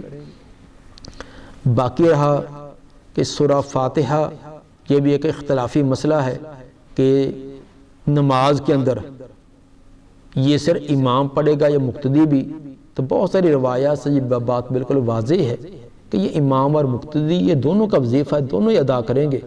جس طرح کہ صحیح مسلم کی کتاب الصلاۃ باب وجوب قراءۃ الفاتحہ، یہ باب ہے باب وجوب قراءۃ الفاتحہ، حدیث نمبر 395، اس کے اندر حدیث قدسی ہے۔ حدیث قدسی نبی صلی اللہ علیہ وسلم جس حدیث کی نسبت اللہ کی طرف کر کے بیان کرے، اس کے اندر ہے کہ قسمت الصلاۃ بینی و بین عبدی، میں نے نماز اپنے اور اپنے بندے کے درمیان تقسیم کر دی ہے۔ تو بندہ پڑھے گا تو تقسیم کے اندر وہ آئے گا، اگر پڑھے گا ہی نہیں خاموشی سے کھڑا رہے تو اس کے اندر کیسے آئے گا؟ تو اللہ نے فاتحہ کو نماز کہا ہے، صلاۃ کہا ہے، کیونکہ فاتحہ یہ نماز ہے، تو اگر یہ نہیں ہے تو نماز نہیں ہے۔ اور بخاری کے روایت میں لا صلاۃ لمن لم یقرأ بفاتحۃ الکتاب، بالکل واضح روایت ہے، صحیح بخاری کی حدیث نمبر 756 کہ لا صلاۃ کوئی بھی نماز نہیں ہے، لا نفی جنس کا کوئی نماز نہیں، نہ فرض نہ نفل، نہ کوئی جمعے کی، نہ کوئی عیدین کی، نہ کوئی جنازہ، کوئی بھی نماز نہیں جس کو صلاۃ کہہ سکتے ہیں۔ لمن ہر اس آدمی کی، مان کے اندر بھی عموم ہے، لمن لا صلاۃ لمن لم یقرأ بفاتحۃ الکتاب، جو سورہ فاتحہ نہیں پڑھتا، ہر وہ آدمی جو سورہ فاتحہ نہیں پڑھتا اس کی نماز نہیں ہے۔ تو مان کے اندر بھی عموم ہے اور لا صلاۃ کے اندر بھی عموم ہے۔ اسی طرح ایک دن فجر کی نماز آپ نے پڑھائی تو آپ کو نماز پڑھانے کی قرات تھوڑی ثقیل سی ہوگی، پڑھنے میں دشوار ہو گیا، تو نماز کی بعد آپ نے پوچھا کہ کیا تم بھی امام کے پیچھے قرات کرتے ہو؟ یہ فجر کی نماز ہے، فجر کی نماز آپ جانتے ہیں قرات اونچی ہوتی ہے۔ صحابہ نے کہا کہ ہاں اللہ کے رسول، ہم بھی آپ کے پیچھے پڑھتے ہیں۔ آپ نے کیا فرمایا؟ لا تفعلوا الا بأم القرآن، ام القرآن سورہ فاتحہ کے علاوہ کچھ اور نہ کیا کرو اور نہ پڑھا کرو۔ اچھا فاتحہ کی کا کیوں کہا؟ فإنه لا صلاة لمن لم يقرأ بها، کیونکہ جو سورہ فاتحہ نہیں پڑھتا اس کی تو نماز ہی نہیں۔ کتنی واضح روایت ہے یہ، سنن ابی داؤد کی حدیث نمبر 823، جامع ترمذی کی حدیث نمبر 311 اور سنن نسائی کی حدیث نمبر 921 اور صحیح سند کے ساتھ ہے کہ صبح کی نماز ہے، قرات آپ پر ثقیل ہو گئی ہے۔ ثقل کا سبب یہ تھا کہ پیچھے بھی قرات کی آواز آ رہی تھی، آپ کو اس کے اندر اضطراب سا ہو گیا۔ بعد میں آپ نے پوچھا تم قرات کرتے ہو؟ انہوں نے کہا جی ہاں ہم کرتے ہیں۔ آپ نے فرمایا فاتحہ کے علاوہ کچھ اور قرات نہ کرو، فاتحہ اس لیے اس کے بغیر نماز نہیں۔ اس روایت سے وہ بھی ثابت ہوا کہ جن روایات کو ممنوع نہ پڑھنے کے بارے میں پیش کیا جاتا وہ ما فوق الفاتحہ، کیونکہ آپ نے اس سے منع کیا ہے۔ اسی طرح وَإِذَا قُرِئَ الْقُرْآنُ فَاسْتَمِعُوا لَهُ وَأَنصِتُوا، سورہ اعراف کی آیت نمبر 204، اس کے اندر کوئی تعارض نہیں ہے، بلکہ سری نماز اس کے اندر یعنی جہری قرات کی ما فوق الفاتحہ والی قرات ہے اس کی ہے، یہ اوپر والی روایت کو ساتھ ملائیں گے کہ جہری قرات ہو اور ما فوق الفاتحہ جو ہے اس سے آپ نے منع کیا ہے، اور اس جگہ بھی ممانعت اسی کی ہے، کیونکہ ابو ہریرہ رضی اللہ تعالیٰ عنہ کی روایت میں اس کی صراحت ہے کہ انہوں نے فرمایا نا کہ من صلی صلاۃ لم یقرأ فیہا بأم القرآن فہی خداج ثلاثا غیر تمام، جو سورہ فاتحہ پڑھے، جو نماز پڑھے اور سورہ فاتحہ نہ پڑھے اس کی نماز خداج ہے، بیکار ہے۔ 3 مرتبہ یہ ابو ہریرہ رضی اللہ تعالیٰ نے بات بیان کی۔ تو آگے سے ان کے شاگرد نے سوال کیا کہ انا نکون وراء الامام، کہ شیخ محترم ہم اگر امام کے پیچھے ہوں تو پھر کیا کریں؟ جب انہوں نے یہ بیان کیا کہ اس آدمی کی نماز نہیں ہے جو ام القرآن سورہ فاتحہ کو نہ پڑھے، جو سورہ فاتحہ کے بغیر نماز پڑھتا اس کی نماز خداج بیکار ہو جاتی ہے۔ 3 مرتبہ دہرا کر کہا۔ اس پر سائل نے سوال کیا کہ انا نکون وراء الامام، اگر ہم امام کے پیچھے ہوں تو سیدنا ابو ہریرہ رضی اللہ تعالیٰ نے کیا فرمایا؟ میں اقرأ بہا فی نفسک، پھر اس کو اپنے نفس میں ایستا پڑھا کرو۔ نفس کا مطلب ہوتا ہے ایستا، کیونکہ قرات کا معنی ہوتا ہے جو زبان سے پڑھی جائے، سوچنا نہیں ہے، قرات ہوتی وہ جو زبان سے ہو۔ تو اقرأ بہا فی نفسک کہ یہ محاورے کے طور پر استعمال ہے کہ پھر اس کو ایستا پڑھو۔ یہ صحیح مسلم کی حدیث نمبر 395 ہے۔ روایتیں بالکل واضح ہیں، اس کے اندر کوئی جھگڑے والی تو بات ہی نہیں ہے۔ تو بعض لوگوں نے یہ اس کو بڑا جھگڑے والی بات بنایا۔ بہرحال سورہ فاتحہ کی فضیلت، مرتبہ اور مقام یہ بتلایا کہ یہ بڑی الفاظ کے اعتبار سے، آیات کے حجم کے اعتبار سے اگر سے چھوٹی ہے، لیکن اپنی معنویت کے اعتبار سے، فضیلت کے اعتبار سے اس قدر ہے کہ ہر نماز کے اندر اس کو بار بار بار دہرانے کا حکم دیا گیا ہے۔ اللہ تعالی ہمیں سمجھ کر اس پر عمل کرنے کی توفیق عطا فرمائے۔